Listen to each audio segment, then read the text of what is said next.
This is the Philosophical Rebellion Substack.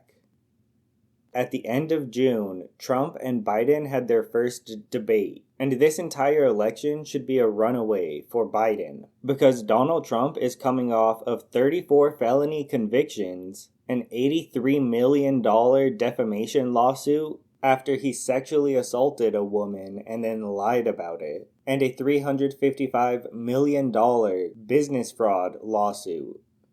On top of that, Donald Trump's main political victories during his term in office was appointing Supreme Court justices with the sole intent of overturning Roe v. Wade and limiting access to abortion in the United States. Then enacting tax cuts for the ultra-wealthy and corporations.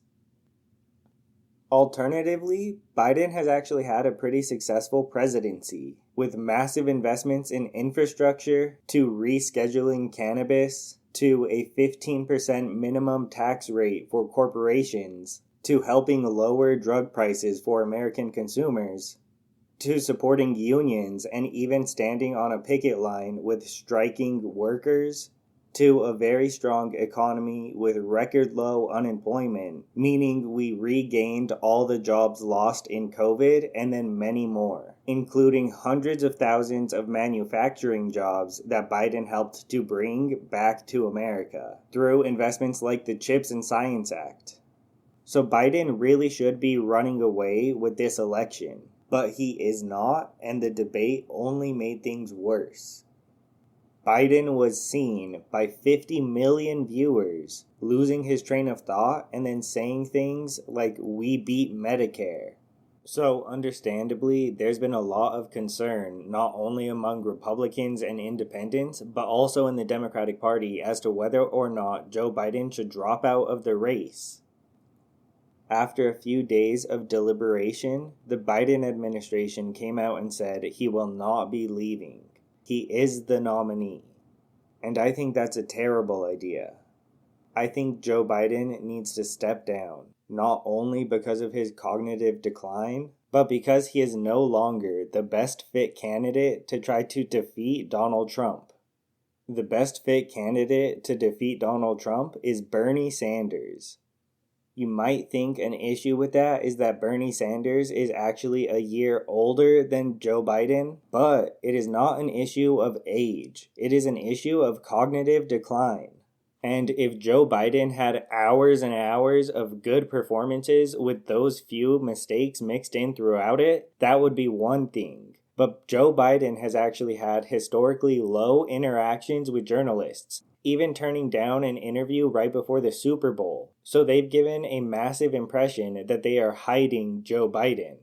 But unlike Joe Biden, Bernie Sanders has actually had many public appearances in which he's spoken for 20, 30, 40 minutes at a time. And he is very clearly not in cognitive decline. And he has been the main person in Congress pushing for lower drug prices for the American people, frequently subpoenaing the heads of pharmaceutical companies and getting them to lower their prices dramatically after the hearing, where it is many times hours long, with Bernie Sanders leading the entire thing. Bernie Sanders has also been leading hearings in Congress to take on union busting from American corporations like Starbucks. Yes, Bernie Sanders is old, but no, that has not affected his performance. He actually seems to be at the peak of his career. And I think the culmination of all that he has accomplished makes him the most deserving and electable candidate to beat Donald Trump. If Kamala Harris stays as vice president and Joe Biden drops out, Bernie could replace Joe Biden at the top of the ticket. They would still have access to the entire Joe Biden-Kamala Harris campaign money.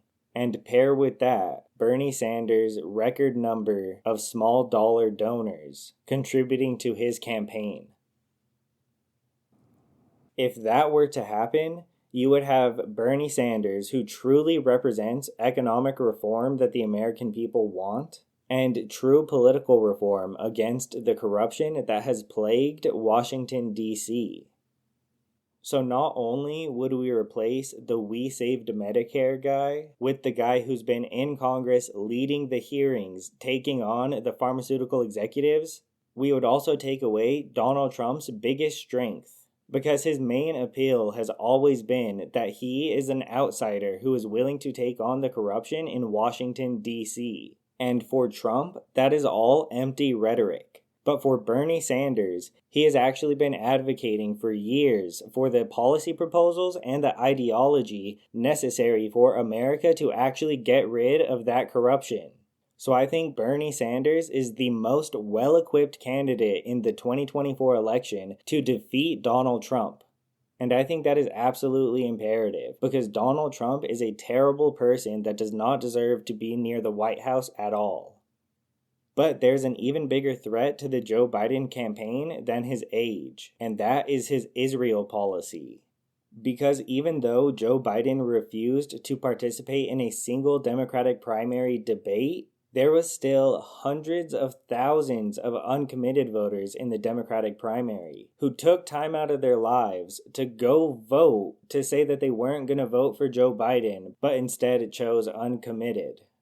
There were over 100,000 uncommitted voters in Michigan alone, where that state's electoral college votes are determined by far fewer voters than voted uncommitted. And that uncommitted vote is inspired by Joe Biden's lies and war crimes. So we know that he lied, and we know what he lied about specifically through the resignation of a former State Department official named Stacey Gilbert.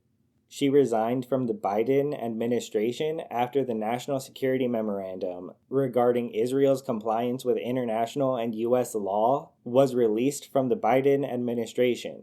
She had a hand in putting together the report, and she said that the last that she had seen of it, it accurately stated that Israel had been in violation of American laws like the Foreign Assistance Act through their siege, meaning that Israel was blocking humanitarian aid from reaching Gaza.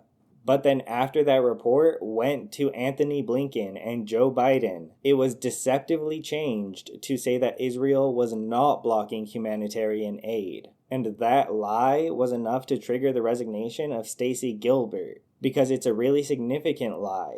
The truth disqualifies Israel from receiving our aid.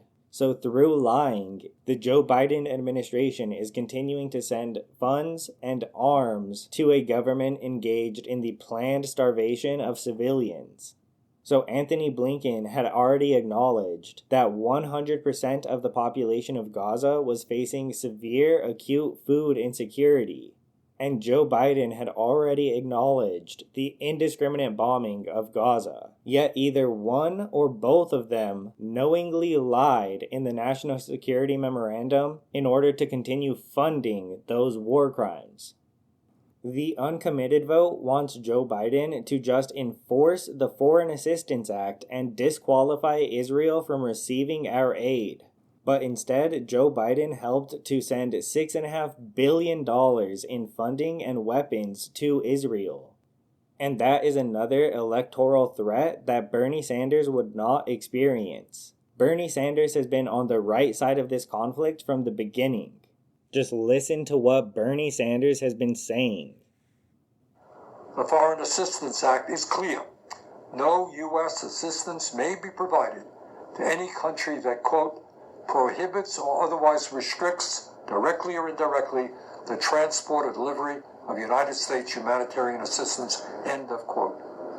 Israel is clearly in violation of that law. So in every way that Joe Biden is a bad candidate for 2024, Bernie Sanders is a great candidate. Every good thing that Joe Biden has done, Bernie Sanders has a rightful claim to having pulled Joe Biden in the right direction. And despite being older than both Trump and Biden, Bernie Sanders displays a higher level of cognitive fitness than either of them. So if you do not want to risk that Trump will win the 2024 election, it's time for Joe Biden to step down. And a Sanders-Harris campaign is one that I could get behind.